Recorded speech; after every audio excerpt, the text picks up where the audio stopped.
안녕하세요. 예수님의 이름으로 인사드립니다. 자, 성전 예배를 제외하는 7월 5일로 정했지만 우리 코로나 바이러스 상황이 극도로 악화되는 상황을 우리 직면하기 때문에 성전 예배 연기하기로 했습니다. 이럴 때일수록 더욱더 상황보다 크신 하나님을 바라보시며 또한 우리가 할 수 있는 최선을 하나님께 드려서 건강하시기를 예수님의 이름으로 축원합니다. 여러분 모두를 위해서 기도하고 있고요. 힘내시고요. 말씀이 힘이 돼서 승리하시는 한 주가 되는 우리 모두가 되기를 소원합니다. 이 시간 준비하신 헌금 하나님께 올려드리기 원합니다.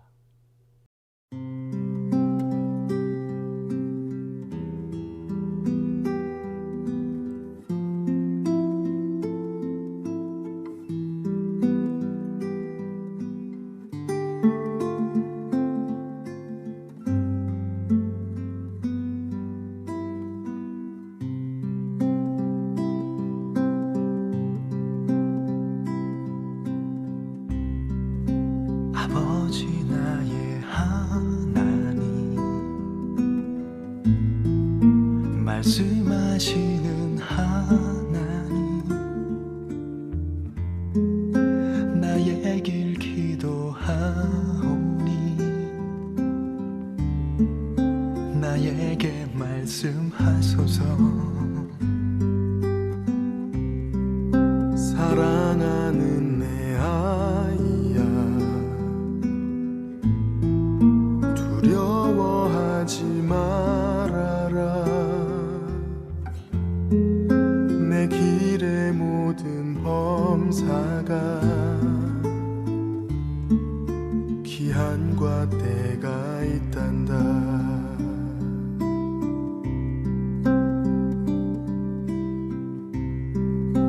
아버지 나의 하나님, 말씀하시는 하나님, 나 주님 의지하오나 이 길이 힘이 듭니다.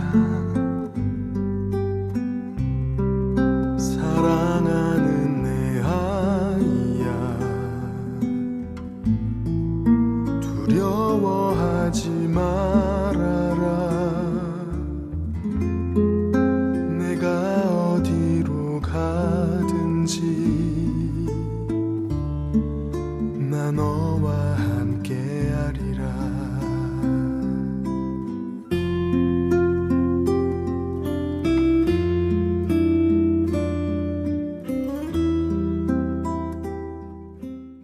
아버지 하나님, 부족하지만 하나님을 믿는 믿음 하나님께서 은혜 안에 주셔서 10의 1을 구별하며 또한 감사하며 또 이 상황을 극복하는 은혜를 주심을 감사하여 귀한 물질을 이 시간 올려드렸습니다. 하나님, 이 물질을 바를 수 있는데 능력 더하시고 은혜와 사랑 안에 이 모든 어려운 상황을 믿음으로 이겨나갈 수 있도록 우리 모두를 축복하여 주시옵소서.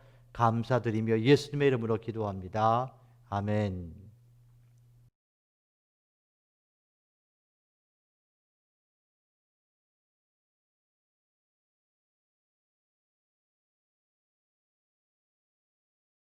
사랑하는 가족 여러분, 저는 오늘 설교를 녹화하는 오는 도중에 운전을 하면서 이상하게도 많은 눈물이 났습니다. 언제까지 이러한 예배를 하나님께 드려야 하는지 정말 안타까운 마음이 있었습니다.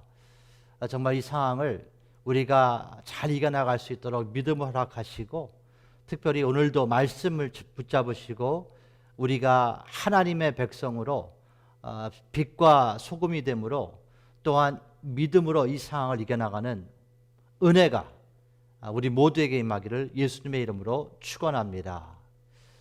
자, 오늘은 제목을 이렇게 잡아봤어요. 인생의 절대 과목은 겸손입니다 라는 제목으로 같이 은혜 나누기 원합니다. 본문 말씀은 예수님께서 직접 말씀하신 마태복음 11장 29절과 잠언서 18장 12절입니다. 우리 마태복음 11장 29절 같이 한번 합독하죠. 시작. 나는 마음이 온유하고 겸손하니 나의 멍에를 메고 배우라. 그리하면 너희 마음이 쉼을 얻으리라. 자, 잠언서 18장 12절입니다. 사람의 마음의 교만은 멸망의 선봉이요 겸손은 존귀의 앞잡이이니라. 아멘. 자, 마음이라는 공간 안에는 반드시 예수를 믿는 사람들이 정말 새겨져 있어야 될 덕목 중에 하나가 겸손입니다. 인생의 승리는 어쩌면 겸손이라는 그것으로부터 시작되지 않나 생각해 봅니다. 그러나 사람은 대개 겸손하기보다는 교만하지요. 자신도 인지 못하는 순간 교만해지는 것을 우리는 주위를 보면서 또 자신을 보면서 때로는 인지하기도 합니다. 그러나 우리가 겸손해야 될 이유는 예수 그리스도께서 겸손하셨기 때문에 그런 거예요. 겸손은 그분의 마음에 저장되어 있었고 그 저장된 것이 예수님의 삶을 통해서 증명되었습니다. 자, 예수님의 대표적인 삶을 보십시오. 그분은 하고 싶은 것을 하신 분이 아니고 해야 될 것을 하신 분이에요. 십자가의 죽음을 피하고 싶었지만 해야 되는 그 사역이기 때문에 반드시 그것을 성취해야 되기 때문에 그 십자가의 길을 가셨습니다. 그 결과 문영혼들이 구원을 받게 된 것이고 가치 있는 인생을 살게 된 것이에요. 그 가치 있는 인생, 그 영생을 받은 그 사람들 중에 하나가 여러분과 저라는 것입니다. 자, 예수님은 또한 감사의 삶을 사셨습니다. 5개의 보리떡과 2개의 물고기로 하나님께 감사를 드리면서 남자 5,000명 이상 또한 여자와 또 아이들까지 하게 되면 정말 수많은 사람들이 먹을 수 있는 식사를 제공하게 됩니다. 이것은 불평보다는 작은 소유에 감사했기 때문에 기적을 체험할 수 있었던 것이죠. 또한 예수님께서는 항상 기도의 삶을 사셨습니다. 하나님 아버지의 뜻을 구했고 그 뜻대로 살게 해달라는 기도를 사실 예수님께서도 들으셨어요. 왜 그분은 그런 기도를 들으셨을까요? 그분은 자신의 위치를 알았기 때문입니다. 사랑하는 가족 여러분, 자신의 위치를 알고 자신의 위치를 지키고 그 자신이 해야 될 그 사명을 할 수 있는 은혜는 겸손에 있는 것이에요. 겸손하지 않은 사람은 다른 사람의 영토에 또 월권을 하게 됩니다. 자, 예수님은 항상 말씀이 삶의 척도였지요. 자신의 뜻대로 산 것이 아니고 말씀이 자신이 돼서 사신 분이 예수님이에요. 사단 마귀의 유혹도 말씀으로 쫓으셨습니다.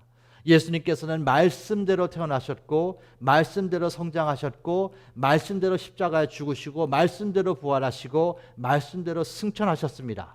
그리고 분명히 예수님께서는 재림하셔서 말씀대로 죄와 의에 대한 심판을 분명히 하실 것입니다. 그분은 말씀대로 사신 분이고 말씀이신 분이 예수 그리스도이십니다.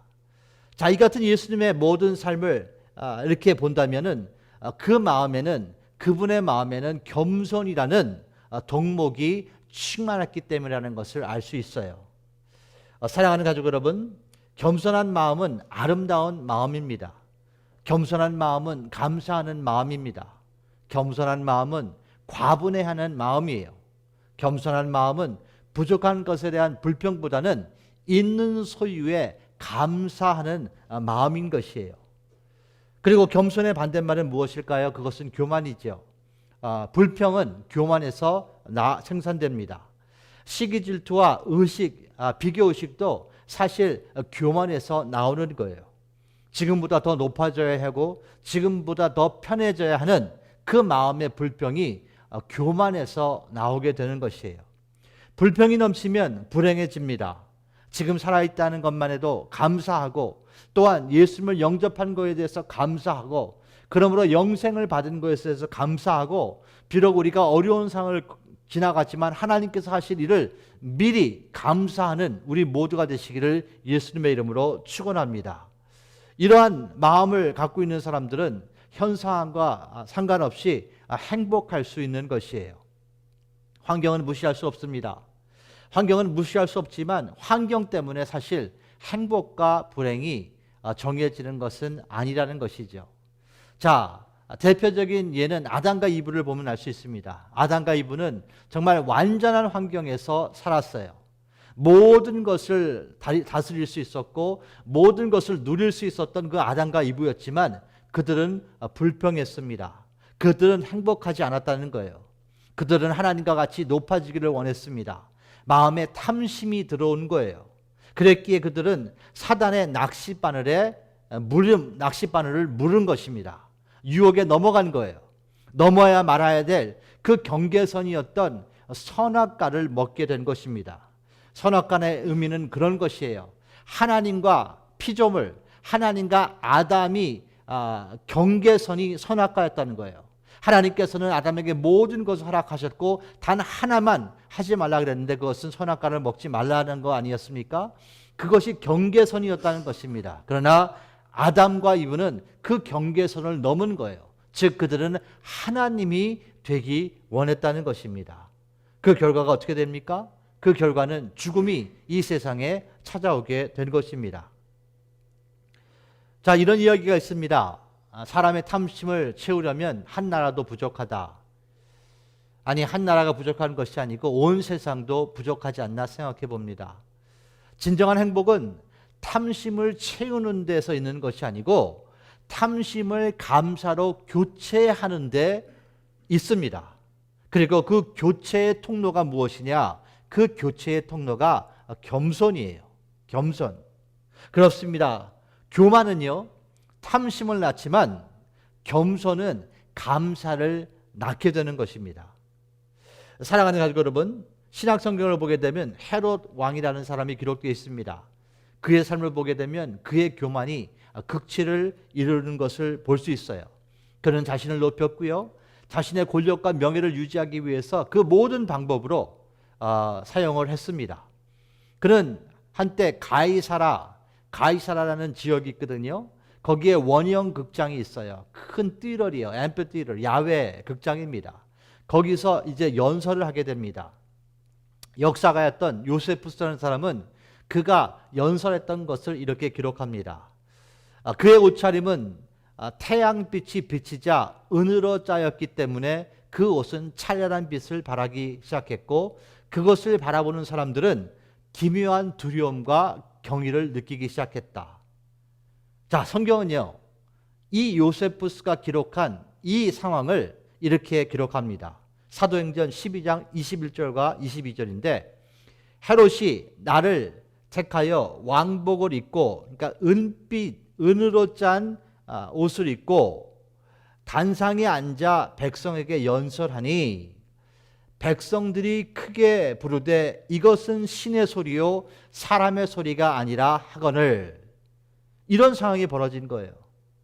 그는 자신을 높이기 위해서 원형극장에서 정말 찬란한 옷을 입고 햇빛에 비치면은 그것이 어떻게 될 것을 다 계산한 상태에서 연설을 사람들에게 했고 그 모습을 본 사람들은 그가 신이라고 찬미하면서 그를 높였다는 것입니다. 하나님은 헤롯은요, 자신을 높이며 하나님을 대적한 사람이었습니다. 이 상황을 통해서 헤롯이 원하는 것이 사실 이루어진 거예요. 왜냐하면 사람들이 그를 신이라고 찬미하고 찬송했기 때문이죠. 그러나 성경은 이 사건이 있은 후에 그에게 이런 일이 있었다고 기록합니다. 23절인데요. 우리 한번 같이 합독합니다. 사도행전 12장 23절 시작. 헤롯이 영광을 하나님께로 돌리지 아니하므로 주의 사자가 고치니 벌레에게 먹혀 죽으니라. 자, 이렇게 기록합니다. 자, 요세푸스는 이 상황을 또 이렇게 기록해요. 헤롯이 연설이 끝난 후에 갑자기 엄습한 강한 고통으로 복부를 움켜잡았다. 배를 움켜잡고 5일간 복통을 통해서 아픈 후에 탈진한 후에 그는 나이 54세에 즉위한 지 7년째가 되는 때에 세상을 떠났다고 기록합니다. 예레미야서 50장 31절의 말씀이 이 헤롯에게 임한 거예요. 자, 그 말씀 예레미야서 50장 31절을 이렇게 선포합니다. 주 만군의 여호와가 말하노라. 교만한 자여, 보라, 내가 너를 대적하리라. 내 날 곧 너를 벌할 때가 이르렀음이니라. 자, 이렇게 기록합니다. 자, 또 하나의 성경에 기록된 인물을 소개합니다. 성경은 바벨론 제국을 세웠던 첫 번째 왕이 느부갓네살 왕이라고 기록하지요. 그의 성격은 불같았고 포악했다고 합니다. 또 그는 특별히 그 제왕의 위치를 지키기 위해서 많은 신하들을 의심했고 또 많은 신하들을 또 사람들을 죽이기도 했다고 합니다. 그런데 재미있는 것은 성경이 그가 하나님을 체험하고 하나님의 기적을 체험했다고도 기록되어 있어요. 그리고 하나님의 기적을 체험할 때마다 그는 이상하게도 정말 은혜가 임해서 그러는지 하나님을 찬양하게 됩니다. 자, 그런데 이 모든 상황을 통해서 느부갓네살은 자신을 높이고 자신을 찬양하고 자신에게 영광을 드리게 됩니다. 하나님이 빠져버린 거예요. 다니엘서 4장 30절에 이렇게 기록합니다. 느부갓네살 왕이 말하는 것인데요. 나 왕이 말하여 이르되 이 큰 바벨론은 내가 능력과 권세로 건설하여 나의 도성으로 삼고 이것으로 내 위엄의 영광을 나타낸 것이 아니냐. 이렇게 자신을 높이면서 자신을 찬양하면서 자신의 영광을 돌리는 스테이트먼트, 그런 선포를 하게 됩니다. 자, 이 선포, 이 말을 들으셨던 하나님께서는 이제 이렇게 반응하세요. 그것이 31절과 32절인데 이 말이 아직도 나의 왕 입에 있을 때에 하늘에서 소리가 내려 이르되, 하나님이 말씀하시는 거죠. 하늘에서 소리가 내려 이르되 느부갓네살 왕아, 내가 말하노니 나라의 왕위가 내게서 떠났느니라. 내가 사람에게서 쫓겨나서 들짐승과 함께 살면서 소처럼 풀을 먹을 것이요 이와 같이 7대를 지나서 지극히 높으신 이가 사람의 나라를 다스리시며 자기의 뜻대로 그것을 누구에게든지 주시는 줄을 알기까지 이르리라 하더라. 자, 이런 하나님의 말씀이 선포가 됩니다. 자, 그 후에 느부갓네살이 자신을 높이며 자신에게 영광을 돌리며 자신을 찬양했을 때 그 말 후에 느부갓네살이 미치광이가 됩니다. 그냥 정신이 나간 사람이 돼버려요. 그래서 그는 그 후에 동물처럼 사는 삶을 살게 돼요. 성경은 말하지 않습니까? 그가 소처럼 풀을 먹었다고 말하는 거예요. 몸에 하늘에서 내려오는 이슬을 입혔고, 다시 말해서 어떠한 집에서 산 것이 아니고 산에서 살았다는 것이죠. 밖에서 살았다는 거예요. 동물처럼 살았다는 거예요. 그래서 몸에 이슬이 졌고 머리털이 독수리 털과 같이 자랐고 머리도 제대로 못 깎은 것이죠. 그리고 손톱은 새 발톱과 같이 되었다. 자, 왕이었던 이가 이렇게 전락하게 되는 거예요. 그러면 이 사람이 정말 머리가 깎아줄 사람이 없었고 음식이 없었고 또 이런 상황이 아니었다는 것이죠. 미치광이가 돼서 그를 신하가 그를 섬기기 원해도 그가 그것을 거절했다는 거예요. 왜냐하면 미치광이가 됐기 때문에. 이것이 교만이 낳은 하나님의 심판이라고 오늘 성경은 우리에게 말씀해 주시는 것입니다. 그러나 하나님의 말씀대로 7년이 지나갑니다. 그러니까 7년 동안 느부갓네살은 이런 삶을 산 것이죠. 그리고 하나님의 말씀대로 그에게 은혜가 임합니다. 그 은혜가 무엇이냐? 정신이 온전히 돌아온 거예요. 그리고 그는 비로소 은혜 안에서 깨우치게 됩니다. 자신의 능력과 권세로 제국을 세운 것이 아니라 하나님이 허락하셨기 때문에 자신을 제국의 왕으로 세웠다는 것을 인정하게 됩니다. 그 말씀이 다니엘서 4장 36절과 37절에 있어요. 자, 그때에 내 총명이 내게로 돌아왔고 또 내 나라의 영광에 대해서도 내 위엄과 광명이 내게로 돌아왔고 또 나의 모사들과 관원들이 내게 찾아오니 내가 내 나라에서 다시 세움을 받고 또 지극한 위세가 내게 더하여 졌느니라. 그러므로 지금 나 느부갓네살은 하늘의 왕을 찬양하며 칭송하며 경배하노니 그의 일이 다 진실하고 그의 행하심이 의로우시며 교만하게 행하는 자를 그가 능히 낮추심이니라. 이것이 느부갓네살 입에서 선포된 선언입니다. 그가 마지막에 이렇게 얘기하는 거예요. 교만하게 행하는 자를 하나님께서 낮춘다고 말씀합니다. 사랑하는 가족 여러분, 우리 모두는 예수님의 형상으로 빚어져 가야 하기 때문에 정말 겸손이라는 덕목은 인생의 필수 과목입니다. 그러면 왜 겸손이 우리를 예수님의 형상으로 빚어가는 것일까요? 그것은 겸손이 은혜를 끌어내리는 자석과 같은 역할을 하기 때문이에요. 다시 말씀드립니다. 겸손은요, 하나님의 은혜를 끌어내리는 자석과 같은 역할을 하기 때문이에요. 이것이 하나님의 언약입니다. 야고보서 4장 6절은 이렇게 선포하세요. 그러나 더욱 큰 은혜를 주시나니 그러므로 일렀으되 하나님이 교만한 자를 물리치시고, 하나님이 교만한 자를 물리치시고 겸손한 자에게는 은혜를 주신다 하였느니라. 아멘. 자, 우리는 알고 있지 않습니까? 은혜가 임하게 되면 모든 것이 반전이 되는 거예요. 그것이 삶의 원리입니다. 자, 하나님께서는요, 겸손한 자의 기도를 경청해 주신다고 약속해 주셨어요. 겸손한 자의 기도를 귀를 기울여 들어주신다고 약속하시는 거예요. 자, 시편 17절 말씀입니다.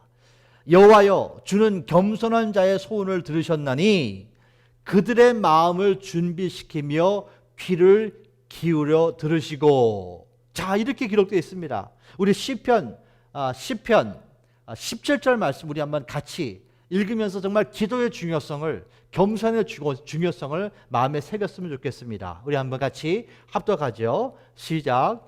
여호와여, 주는 겸손한 자의 소원을 들으셨사오니 그들의 마음을 준비하시며 귀를 기울여 들으시고. 자, 그러면 하나님께서는 왜 겸손한 자의 기도를 경청하실까요? 왜 겸손한 자의 기도에 귀를 기울이실까요? 그것은 겸손한 마음은 감사의 기도를 드리게 되어 있고요, 겸손한 마음은요, 하나님의 뜻을 구하는 기도를 드리게 되어 있기 때문에 하나님께서 경청하시는 것입니다. 또한 겸손한 마음의 소유자는 하나님 말씀에 순종하게 됩니다. 겸손은 자신을 낮추며 하나님을 높이기 때문에 순종하게 되어 있다는 거예요. 겸손한 마음은 창조주 하나님을 찬양합니다. 경외합니다. 그리고 그분의 순리와 섭리를 추구하는 삶을 살기 때문에 그 결과가 순종으로 나타나는 것이에요. 인생의 순리가 하나님의 원리 안에서 있다는 것을 인정하기 때문이에요. 그래서 하나님의 말씀을 순종하는 사람들을 이렇게 보게 되면요, 분석해 보세요. 주위에 하나님 말씀대로 살려고 노력하는 사람들을 보십시오. 그 사람들은 겸손한 것을 느낄 수 있습니다. 스바냐서 2장 3절은 이렇게 말씀하세요. 한번 같이 합독합니다. 스바냐 2장 3절입니다. 여호와의 규례를 지키는 세상의 모든 겸손한 자들아, 이렇게 얘기합니다. 여호와의 규례를 지키는 세상의 모든 겸손한 자들아, 즉 겸손한 사람들이 여호와의 규례, 하나님의 말씀을 지킨다는 거예요. 그리고 겸손한 자에게 이렇게 얘기해요. 너희는 여호와를 찾으며 공의와 겸손을 구하라. 너희가 혹시 여호와의 분노의 날에 숨김을 얻으리라. 자, 이렇게 성경은 기록하세요. 여호와를 찾으세요. 지금 어려운 상황, 코비가 극약으로 코비드-19 사태가 정말 악화되고 있지만 이럴수록 여호와를 찾으셔야 됩니다. 그리고 그분의 공의와 그리고 겸손한 마음을 우리가 구해야 돼요. 그러면 여호와 하나님께서 우리를 지켜주시고 숨겨주신다고 약속하시는 거예요. 자, 반면에 교만한 자들에게 일어나는 것은 무엇이냐? 교만한 자들을 보십시오. 보통 대화를 보게 되면 자신을 높입니다. 은근슬쩍 자신을 높여요. 자신을 높이고 그리고 결과적으로 그 끝은 무엇이냐? 하나님을 대적하고 자신이 하나님이라는 생각으로 살게 되는 거예요. 자신이 하나님이라고 착각하고 그 결과 자신의 생각대로 방탕한 삶을 사람들을 보십시오. 그 사람들은 교만합니다. 그리고 결국 그들의 삶은 엉망이 되고 결국 패망하게 된다는 거예요. 잠언서 16장 18절에 이렇게 말씀하십니다. 교만은요 패망의 선봉이요 거만한 마음은 넘어짐의 앞잡이라고 말씀하지 않습니까? 우리 잠언서 16장 18절입니다. 교만은 패망의 선봉이요 거만한 마음은 넘어짐의 앞잡이라고 말씀하세요. 자, 심지어 믿는 자들도 말입니다. 교만한 마음을 품으면 하나님을 잊게 됩니다. 예수님을 영접하고 은혜를 받은 사람도 그 겸손을 유지하지 못하면 교만하게 되면 하나님을 잊게 돼요. 자, 가나안 땅을 정복한 후에 하나님께서는 당신들의 백성들이 풍요를 누림으로 말미암아 교만해질 것을 미리 아셨기 때문에 가나안 땅을 들어가기 전에 당신의 백성들에게 하나님께서는 이렇게 경고를 먼저 주세요. 워닝을 주시는 거예요. 이렇게 하지 말아라. 가나안 땅에 되게 되면 너희가 부자가 될 거거든. 그런데 부자가 되게 되면 너희가 잊지 말아야 될 것이 있어. 너희가 겸손해야 될 것이 있어. 겸손해야 이것을 지킬 수 있어. 이러면서 이렇게 말씀하시는 거예요. 그 말씀이 신명기 8장 14절입니다. 같이 합독합니다. 내 마음이 교만하여 내 하나님 여호와를 잊어버릴까 염려하노라. 여호와는 너를 애굽 땅 종되었던 집에서 이끌어 내시고, 이러면서 하나님께서 쭉 말씀하십니다. 가나안 땅에 들어가면 너 부자 될 거거든. 그러면 교만해져. 그러면 교만해지게 되면 여호와 하나님을 잊게 돼. 그러니까 그렇게 하면 안 돼. 미리 얘기해 주는 거야. 깨어 있어야 돼. 정신 차려. 기도하고 있어. 항상 말씀 묵상해. 그렇지 않으면 하나님을 잊게 돼. 이러면서 하나님께서 이스라엘 백성들에게 말씀해 주시는 거예요. 그리고 또 아주 재미있는 하나님의 말씀들이 있습니다. 교만한 자들의 삶에 일어나는 현상들이 있습니다. 교만한 자는요, 육두문자를 자주 쓰게 됩니다. 욕을 많이 한다는 거예요. 교만한 사람들이 욕 많이 합니다. 자, 그러면 이런 말씀이 성경에 있을까? 참 재미있죠? 자, 성경은 이렇게 말씀하세요. 잠언서 11장 12절입니다. 합독하죠. 잠언서 11장 2절. 교만이 오면은요, 교만이 오는 거예요. 교만은 오는 거예요. 떠날 수도 있어요. 겸손이 오면 교만이 떠납니다. 겸손이 오면 교만이 떠나요. 근데 교만이 올 수도 있어요. 교만이 오면 뭐가 따라오냐면 욕도 오거니와, 욕이 따라온대요. 입에서 육두문자가 계속 나오는 거예요. 욕도 오거니와 겸손한 자에게는 지혜가 있느니라, 이렇게 말씀하세요. 참 재밌죠? 교만한 자와 같이 가는 어떠한 증상이 있는데 그것이 육두문자, 욕을 많이 하게 된다는 거예요. 그리고 겸손한 자에게는 하나님이 내리시는 지혜가 임하게 된다는 것이죠. 또한 교만한 자는요, 거짓된 혀와, 그러니까 거짓말하는 거예요. 입만 열면 거짓말합니다. 교만한 자는. 그리고 무죄한 자의 피를 흘리는 손은, 그리고 그런 발을 갖게 돼요. 잠언서 6장 17절 말씀이에요. 곧 교만한 눈과 거짓된 혀와 무죄한 자의 피를 흘리는 손과, 자, 이것의 시작이요, 교만이라는 것입니다. 교만이에요. 사랑하는 가족 여러분, 모든 교만의 죄악의 아버지가 있는데 그 아버지가 사단 마귀입니다. 사단은 원래 천사였지만 하나님같이 되기 위해서 구태타한 것이죠, 한마디로. 그랬기 때문에 하나님께로부터 버림받은 천사가 사단이 된 거예요. 그리고 그 사단은 자신의 성품인 그 교만을 사용해서 우리에게 접근합니다. 그렇습니다. 교만의 아버지는요, 사단 마귀인 것을 기억하시기를 축원합니다. 이런 질문을 여러분께 이제 드리기 원합니다. 여러분이 여러분 자신을 볼 때 자신이 겸손하다고 생각하십니까? 아니면 교만하다고 생각하십니까? 성 어거스틴의 제자들이 선생님한테 와서, 그러니까 성 어거스틴한테 와서 이런 질문을 했다고 해요. 선생님, 기독교인으로서 가장 중요한 덕목이 무엇입니까? 성 어거스틴은 이렇게 대답합니다. 겸손이란다. 겸손이 너무 중요해. 제자들은 되묻습니다. 그럼 두 번째로 중요한 건 무엇입니까? 그는 답합니다. 두 번째도 겸손이야. 그럼 세 번째는 무엇입니까? 제자들이 또 질문해요. 성령 어거스틴은 이렇게 답해요. 세 번째도 겸손이란다. 제자들이 또 그 중에 한 제자가 이렇게 또 질문합니다. 그러면 선생님, 겸손의 반대는 무엇입니까? 그것은 교만이지. 그러면 교만 중에 가장 큰 교만이 무엇일까요? 이렇게 제자들이 물어봤을 때 성 어거스틴은 이렇게 답했다고 해요.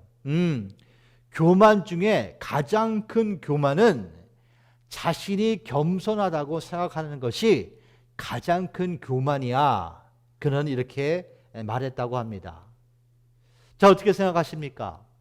이게 무슨 의미가 있을까요? 겸손은 그렇게 쉬운 덕목이 아니라는 것을 알 수 있습니다. 겸손하기 힘들어요. 정말 겸손하기 힘듭니다. 또 더 큰 의미는 모든 사람이 죄인이기 때문에 겸손보다는 교만하다는 것을 지금 말하고 있는 거예요. 아마도 모든 인간은, 우리 모두는 교만하다고 해도 아마 틀리지 않을 것입니다. 다만 이런 게 있어요. 모든 인간은 포장된 교만과 그저 드러나는 교만이 있을 뿐이라고 저는 생각합니다. 겸손으로 포장한 여러분 교만이 있습니다. 이거 어려운 얘기입니다. 겸손으로 포장한 교만이 있어요, 여러분. 칭찬으로 포장한 교만이 있습니다. 품위와 예의로 포장한 교만도 있습니다. 이게 무슨 이야기냐고요? 자, 잘 생각해 보세요. 주위의 사람들의 언어를 잘 한번 분석해 보십시오. 내가 사용하는 언어를 잘 한번 내가 분석해 보세요. 겸손으로 포장한 교만이 있을 거예요. 칭찬으로 포장한 교만이 있을 것입니다. 품위와 예의로 포장한 교만이 있을 거예요. 잘 한번 생각해 보십시오. 분석해 보세요. 자, 이제 중요한 메시지를 마지막으로 드리기 원합니다. 교만을요, 겸손으로 전환하는 방법을 알려드리기 원해요. 이거 굉장히 중요합니다. 자, 잘 경청하십시오. 자, 교만을 딜리트하고 겸손을 업로드 해야 되잖아요. 교만을 삭제해야 되잖아요. 그리고 겸손이 우리 내면에 인도돼야 되지 않겠습니까? 그 방법을 알려드리기 원해요. 그러니까 잘 경청하십시오. 자, 그 방법은 하나님을요, 하나님으로 인정하십시오. 천지를 말씀으로 창조하신 분을 경외하십시오. 이 경외라는 뜻은 그분을 두려워하고 그분을 존경하라는 거예요. 우리 마음에 하나님의 권위가 회복될 때 말입니다, 교만이 삭제되고 겸손이 인풋되는 거예요. 하나님을 하나님으로 경외할 때 우리는 하나님 앞에서 교만하지 않아집니다. 그리고 겸손을 은혜로 받을 수 있는 거예요. 우리 내면의 하나님은 하나님이 되시면요, 우리가 피조물인 것을 하나님 앞에서 고백하지 않습니까? 하나님은 창조주시고 우리가 피조물이라는 것을 정말 마음으로 믿고 하나님께 나아가서 인정하고 그분을 찬양하면, 그러면 겸손이 들어오는 거예요. 보통 이런 은혜 받은 사람들은 하나님의 사람으로서 쓰임받는 특권을 누리게 되는 것입니다. 자, 지금 코로나 바이러스에 걸린 사람의 마음이 여러분 어떻다고 생각하십니까? 지금 하루에 5만 명이 넘는 사람들이 지금 전염이 미국에 되고 있습니다. 그리고 그 숫자는 점점점 앞으로 확산될 찬스가 더 높지요. 자, 이 5만 명이라는 사람이 매일 확진자가 나오는데 이 사람들의 마음이 지금 어떨까요? 그 사람들 마음에 교만할 것 같습니까? 거의 없을걸요? 거의 겸손할걸요? 며칠 전에 젊은 사람인데 코비드 때문에 죽은 사람이 죽기 전에 이틀 전에 이런 이야기를 나눴어요. 내가 그 파티에 가지 않았을 걸 내가 갔다. 그리고 지금 하나님의 은혜를 자기는 구하고 이 병이 낫기를 원한다. 이렇게 이야기하고 이틀 후에 그는 세상을 떠났습니다. 그가 겸손해진 거예요. 코로나 바이러스 앞에서 겸손해진 겁니다. 자, 보통 우리가 어려움이 있을 때 겸손해지는데 우리는 그 상황을 넘어서 우리가 풍부를 누리고 풍족을 누리고 만족을 누리고 행복을 누려도 우리는 하나님 앞에서 겸손해야 됩니다. 그 방법이 살아계신 하나님께서 여러분의 내면에 우리 마음에 활동하고 계셔야 된다는 거예요. 그러면 우리 모두는 겸손하게 됩니다. 말씀의 하나님께서 우리 내면에 움직이시면 우리가 겸손하게 됩니다. 예수님의 십자가와 부활의 그 메시지가 우리의 삶의 원동력이 되면 우리는 겸손한 삶을 하나님께 드릴 수 있는 거예요. 사도 바울은 이렇게 고백합니다. 나의 나된 것은 하나님의 은혜라고 그는 고백해요. 자신이 무슨 많이 배워서 탁월하고 총명하고 그래서 이렇게 된 것이 아니고 내가 하나님 앞에서 쓰임을 받을 수 있도록 사도로 쓰임 받을 수 있도록 이방인들에게 복음을 전할 수 있는 것은 하나님의 은혜라고 그는 고백을 하게 된다는 거예요. 그런 고백이 겸손의 고백에서 나오는 것이에요. 겸손한 마음에서 나오는 거예요. 하나님께서 그의 내면에 활동하기 때문에 움직이기 때문에 예수 그리스도의 십자가와 부활이 그의 삶의 원동력이 되었기 때문에 그는 은혜로 말미암아 내가 이렇게 된 거다. 그는 겸손한 마음을 소유했기 때문에 하나님의 은혜가 임한 것을 알았던 사람인 것이에요. 사랑하는 가족 여러분, 여러분께 이런 권면과 부탁을 드립니다. 하나님께로부터 받은 모든 것을 그분에게부터 받지 않았다고 얘기하지 마십시오. 하나님으로부터 받은 선물을 하나님이 주시지 않았다고 얘기하지 마세요. 여러분, 지금 우리의 호흡도 하나님께서 주신 거예요. 우리의 소유, 우리의 자녀, 우리가 지금 가는 직장, 사업체도 하나님께서 주신 겁니다. 이 모든 것을 인정하고 하나님께 나아가세요. 그러면 겸손이 임하게 됩니다. 이것을 부인하는 그 순간부터 교만이 내면에 싹이 트게 되고 자신을 자랑하게 되는 것이에요. 자신의 열심을 강조하게 되는 것이고 자신의 능력을 자랑하는 것이고 자신이 일한 대가라고 생각하면서 자신을 높이기 시작하고 결과적으로 그것은 하나님 없어도 나는 살 수 있다는 그런 미련한 생각을 하게 되는 것입니다. 사랑하는 가족 여러분, 모든 것이 하나님께서 주신 것을 진심으로 고백하며 하나님께 나아가는 은혜가 한 주간 우리 모두에게 임하기를, 겸손의 은혜가 우리가 하나님께서 주시는 그 은혜를 받을 수 있도록 겸손히 충만하기를 예수님의 이름으로 축원합니다. 기도합니다. 주님 감사합니다. 주님의 약속이 겸손히 하나님의 은혜를 끌어내리는 자석이라고 하셨습니다. 한 주간 살면서 하나님이 되신 것을 인정하며 그분의 능력과 그분께서 우리에게 주신 은혜에 감사하는 우리 모두가 되기를 소원합니다. 특별히 코비드-19 이 어려운 상황을 지나가면서 특별히 더욱더 큰 믿음을 한 분 한 분에게 하나님께서 성령으로 충만하게 역사하시고 은혜와 사랑하는 이 상황을 믿음으로 이겨나갈 수 있는 우리 모두가 되게 하시고 하나님께서 주신 그 특권과 그 은혜와 그 사랑과 은혜 안에서 능력 안에서 이것을 하나님을 체험하며 이겨나갈 수 있는 우리 모두가 될 수 있도록 축복하여 주시옵소서.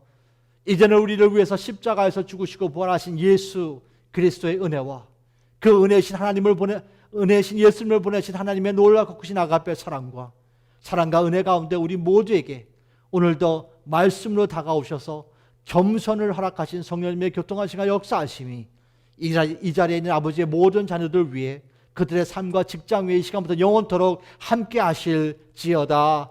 아멘.